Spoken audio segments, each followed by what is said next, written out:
Hi sir. Hi sir. Just asking అని చెప్పి ప్రకాష్ తలవా లెగిస్తే ఎవరిపైన ఒకరిపైన నిందలు వేస్తూ ఉంటారు. ఏమంటే నేను తప్పు చేసేట వాళ్ళని ప్రశ్నిస్తున్నా అంటారు. 4 ఓటర్ కార్డులు పెట్టుకుంటూ గవర్నమెంట్ ని ప్రజల్ని మోసం చేస్తూ కూడా ఆయన కూడా ప్రశ్నిస్తారా? ఏమైంది మరి ఇంత ముందు 4 కోస్తాను అన్నప్పుడు ఏమైంది? ప్రకాష్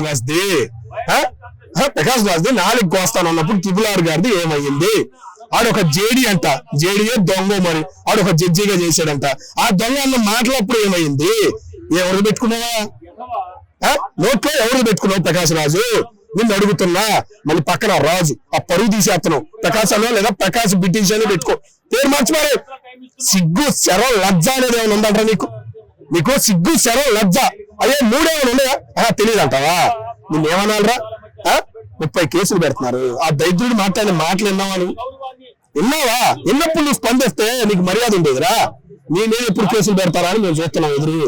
నెక్స్ట్ వెళ్ళేది నువ్వే బొక్కలోకి వెళ్ళాలని అందరూ కోరుకుంటున్నారు. 4 చోట్ల ఓట్లున్న దొంగవే నువ్వు. భారతదేశం గురించి, భారతదేశం ముఖ్యంగా ఆంధ్ర గురించి, ఆంధ్రాలో ఉన్న వాళ్ళ గురించి మాట్లాడే అర్హత నీకు ఆడంధ్ర. ఏ రాష్ట్రంలో నీది? తెలుగు పూర్తిగా వచ్చాడ్రా నీకు? తెలుగు చదువుకోరా ముండం మోపి. అప్పుడైనా నీకు బుద్ధి జ్ఞానం అనేది వచ్చిందని నేను అనుకుంటున్నాను. ఆంధ్ర తెలంగాణ యాక్చువల్లీ మధ్య నడుస్తుంటే ఆయనకి ఏం అవసరం ఉంది మధ్యలో వచ్చి జాయిన్ అవడానికి? తమిళ తినాలని ఆశగా ఉంది. ముఖ్యంగా పవన్ కళ్యాణ్ ఫ్యాన్స్ చేస్తే తమిళ తినాలని ఆశగా ఉంది. ఇంకా సినీ ఫీల్డ్ కంపల్సరీగా నిర్ణయం తీసుకునేది, ఏదో దూరంగా పెట్టేసింది కంపల్సరీగా. తర్వాత ఎవరో వచ్చి తమిళ తినాలి కదా, అందుకని ఆరాటంగా ఉంది. రేపో ఎన్నో కోర్టుకు హాజరయ్యేది ఉంది. అక్కడ దొరుకుతాడు కంపల్సరీగా. పవన్ కళ్యాణ్ ఫ్యాన్స్ అభిమానులు దెబ్బ అడిగి చూపిస్తారని నేను. అదే ప్రకాష్ రాజు లాస్ట్ టైం కూడా రాముడు సీత లక్ష్మణ్ కోసం కొన్ని కాంట్రవర్సీ మాటలు చేయడమే జరిగింది. అలానే రావణ్ కూడా చేస్తున్నారు. సో ఇద్దరు అన్నదమ్ముల్లాగా ఇద్దరు కలిసికట్టుగా ఇద్దరు ఒకదానిపైన దాడి చేస్తున్నారు. సో అందుకని చెప్పి ఆయన సపోర్ట్ చేస్తున్నారు అనుకోవచ్చు. ఇలా మీద కేసులు పెట్టి కోర్టులకు హాజరుపరిచి సెంట్రల్ జైల్లో ఆ జైల్లో పెడితే సరిపోదు సార్. ఈ గంజాయి బ్యాచ్ని కొడుతున్నారు చూసారు రోడ్ల మీద తీసుకొచ్చి. ఏదో కూడా రోడ్ల మీద అట్టాగే కొడితే అప్పుడు బుద్ధి మైండ్ మనది. అరే మన మైండ్ ఏడందరూ నాయన, ఏడ పన్ను కడుతున్నారో నాయన, ఈ దేశంలో బతుకుతున్నారో నాయన, ఏడో పుట్టి ఏడో పెరిగి ఎక్కడికి వచ్చి బతుకుతున్నారో నాయన, పుట్టిన దేశంలో బతకలేక బతుకుతున్నారో నాయన, మన మండలంలో నాయన, పక్క దేశానికి వచ్చి బతుకుతున్నారా నాయన అని జ్ఞానం అనేది వచ్చిద్దే.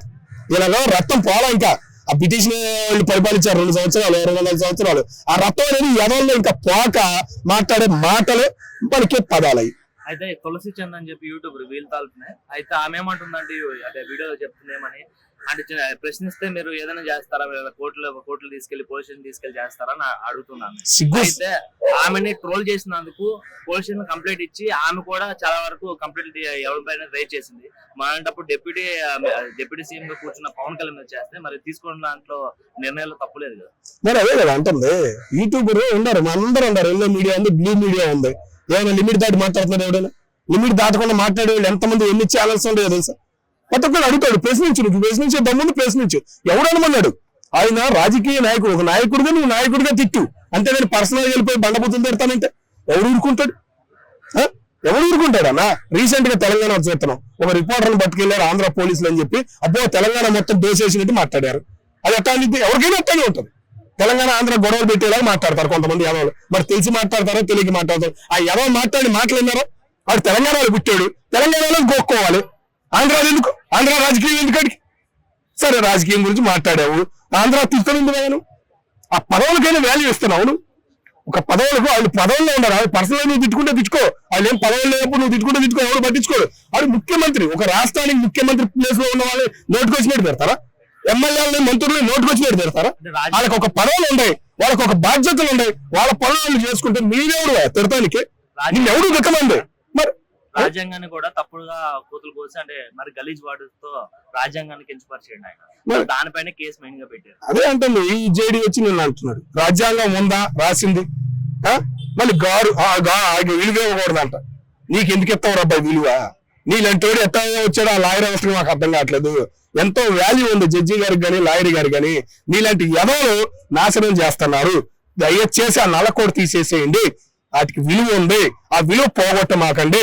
ముఖ్యంగా కోరుకుంటున్నా సార్, న్యాయ వ్యవస్థ కమిటీ ఏదో ఉంటది, గట్టిగా స్ట్రాంగ్ గా ఉంటది. ఇలాంటి ఎదవల్ని ఆ న్యాయకోర్టు వేసుకోకుండా చేయాలని చెప్పేసి కోరుకుంటున్నాను సార్. ఎందుకంటే ఇష్టం వచ్చేది వాగుతున్నారు. వాళ్ళ మాటలు విన్నారా?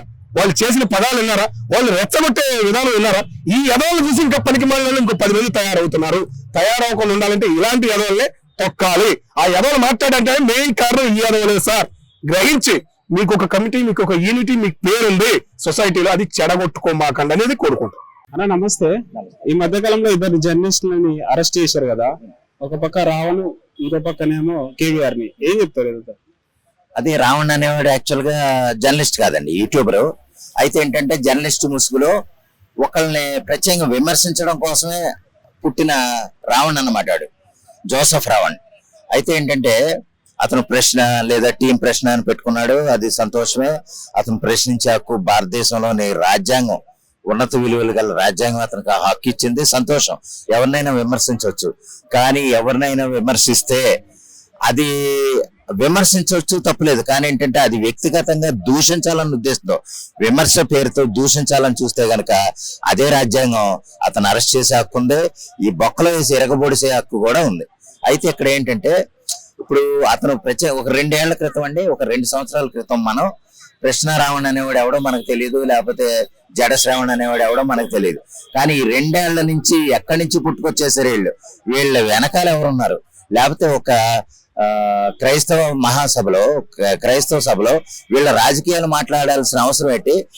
అది ప్రత్యేకంగా ఆ వేదికను ఎందుకు వాడుకుంటున్నారు అనేది మనకి ఎన్నో విమర్శలకు దారితీసే విషయం. అయితే ఈ సందర్భంలోనండి నీకు ఆంధ్రప్రదేశ్ ముఖ్యమంత్రి గారు నారా చంద్రబాబు నాయుడు గారిని బే అని అంటాం, లేకపోతే దుర్భాషలాడే విధంగా దూషించడం, లేకపోతే పవన్ కళ్యాణ్ గారిని నా కొడక అంటాం, ఉప ముఖ్యమంత్రి ఆయన నా కొడక అంటాం, ఇలా రకరకాల నిందలు అన్నమాట. బూతులతో మాట్లాడడం అనేది నీకు ఎవడిచ్చాడురా హక్కు? నువ్వు ఏ విధంగా ప్రశ్నిద్దాం అనుకుంటున్నావు? బూతులు తిడతా ఉండి నువ్వు తిట్టడమే నువ్వు ప్రశ్నిద్దాం అనుకుంటున్నావా? సన్నాసదవా, నీ పరిస్థితి ఏమైందో మనం ప్రత్యేకంగా చెప్పనవసరం లే. రానున్న రోజుల్లో నిన్ను ఏ విధంగా తోముతారో అది నేను ఊహకే వదిలేస్తున్నాను. సరే, ఇది కాసేపు పక్కన పెడితే, ఇప్పుడు నీ వెనకాల కొంతమంది, నీ వర్గము, నీ కులము, రకరకాల సన్నాసులు కొంతమంది నిన్ను సపోర్ట్ చేసేస్తున్నారు. వాళ్ళకి నువ్వు ఎదవని తెలుసో తెలియక సపోర్ట్ చేస్తున్నారు, లేకపోతే నిన్ను ఒక అమ్ముడు పోయిన గజ్జి కుక్క జర్నలిస్ట్ గా నిన్ను తెలియక నీ వెనక సపోర్ట్ చేస్తున్నారో తెలియదు. కానీ ఏదేమైనా సరే నీ వెనక ఎవడున్నాడో, ఈ 2 ఏళ్ల నుంచి నువ్వెందుకు బయటకు వచ్చావో, అంతకుముందు ఎక్కడ చచ్చావో, ఈ విషయాలన్నీ నీ వెనక ఎవరున్నారు అనేది ప్రత్యేకంగా చెప్పనవసరలే. ప్రత్యేకంగా నువ్వు పవన్ కళ్యాణ్ గారిని లేదా చంద్రబాబు నాయుడు గారిని టార్గెట్ చేస్తున్నావు అంటే నువ్వు మామూలు సన్నాసు కాదన్న సంగతి అందరికీ తెలుసు. సరే, అది కాసేపు పక్కన పెడితే, నీకు ప్రశ్నించే హక్కు ఉన్నంత మాత్రాన వ్యక్తిగతంగా దూషించే హక్కు అయితే అసలు లేదు. దూషించే హక్కు వ్యక్తిగతంగానే కదా, అసలు దూషించే హక్కే లేదు. నువ్వు ప్రశ్నించు. ప్రశ్న దేని మీద ప్రశ్నించాలి? నువ్వు సమాజం కోసం ప్రశ్నించు, లేదా నిరుద్యోగుల గురించి ప్రశ్నించు, లేదా పెట్రోల్ డీజిల్ రేట్లు పెరుగుతున్న విషయాలను ప్రశ్నించు, లేదా వాళ్ళ బాగు కోసం పాటుపడు. అంతేగాని వ్యక్తిగతంగా కొంతమంది మనుషుల్ని తిట్టడం కోసమే నువ్వు ఇదైతే గనక నిన్ను ఏ విధంగా తోమాలో ఆ విధంగా తోముతారు. అదే ఇప్పుడు జరుగుతుంది. అండ్ అలాగే కేవీఆర్ ని కూడా అరెస్ట్ చేశారు.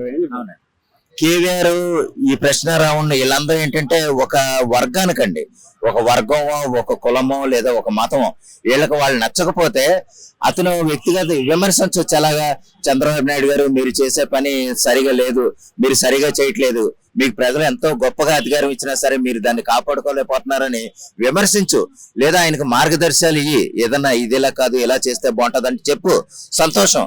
అంతేగాని చంద్రబాబు నాయుడు గారిని బే అంటాం, లేకపోతే ఎవడరా నువ్వు కోన్కిస్గా కొట్టంగాడు, నీ పక్కన ఉన్నవాడు యారంటేనే నువ్వు పడవు, నీ పక్కన ఉన్నవాడు యారంటేనే నువ్వు ఒప్పుకో. ఒక చిన్న ఎస్ఐని అంటేనే ఆడు తోలు తీసేస్తాడు, ఒక మామూలు ఒక చిన్న పోలీస్ స్టేషన్ లో ఉన్న ఎస్ఐని యారా అంటే ఒప్పుకోడు. అటువంటిది రాష్ట్ర ముఖ్యమంత్రిని లేదా ఉప ముఖ్యమంత్రిని నా కొడక, నాలుగు కోస్తా, యారా, ఒరే అంటూ ఊరుకుంటారా? తోలు తీసారా? ఆ విధంగానే జరుగుతుంది నా కొడకల్లారా. మీకు ఆ విధంగానే చేస్తేనే మీకు ఎలాగ తీరాలో అలా తీరుతుందని నేను అనుకుంటున్నాను, తీరాలని కోరుకుంటున్నాను. నిన్న జగన్మోహన్ రెడ్డి అమరావతి రాజధాని పైన మాట్లాడింది కదా, దానిపైన ఏం చెప్తారు మీరు? ఆయన ఏవో మాట్లాడుతుంటారండి. ఒకసారేమో అమరావతి రాజధాని అని చెప్పి ఎలక్షన్ ముందన్నాడు, గెలిచి 151 సీట్లు ఇచ్చి గౌరవిస్తే అమరావతి లేదు, అమరావతి లేదు, 3 రాజధానులు అన్నాడు. సరే 3 రాజధానులు అయిపోయారా బాబు అనుకుంటే మళ్ళీ నమ్మో వచ్చి మళ్ళీ ఏమన్నాడు, వైజాగ్ రాజధాని అన్నాడు.